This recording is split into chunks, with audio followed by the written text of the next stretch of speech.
हा Avadhoot Dattatray sir Pawar. Read लिहिताना read लिहितो आणि वाचताना रेड का वाचतो? वा, जबरदस्त अभ्यास झालेला आहे तुझा. म्हणजे तुला टेन्सेस येतात असं म्हणायला हरकत नाही. बघा विद्यार्थी मित्रांनो, काय म्हणणं आहे अवधूतचं, की सर आपण ज्यावेळी सिम्पल पास्ट टेन्समध्ये, सिम्पल पास्ट टेन्स बाकीच्यांना माहीत नाही त्यांना सांगतो, की सिम्पल पास्ट टेन्समध्ये आपण क्रियापदाचं दुसरं रूप घेत असतो. क्रियापदाचं कोणतं रूप घेतो?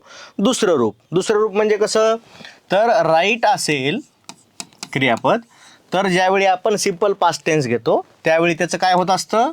रोट. काय होत असतं? रोट. मग तसं अवधूतचं म्हणणं आहे की आता रीडचं काहीतरी वेगळं व्हायला पाहिजे. हां, आणि तसं होतंही ते. त्याचं रीडचं काय होत असतं? रेड होतं. आणि लिहिताना मात्र आपण रीडच लिहितो. असं का? तर याच्यासाठी आपल्या इंग्लिश ग्रामरमध्ये एक संकल्पना आहे. संकल्पनेचं नाव लक्षात राहू द्या, होमोग्राफ्स. काय म्हणायचं त्याला?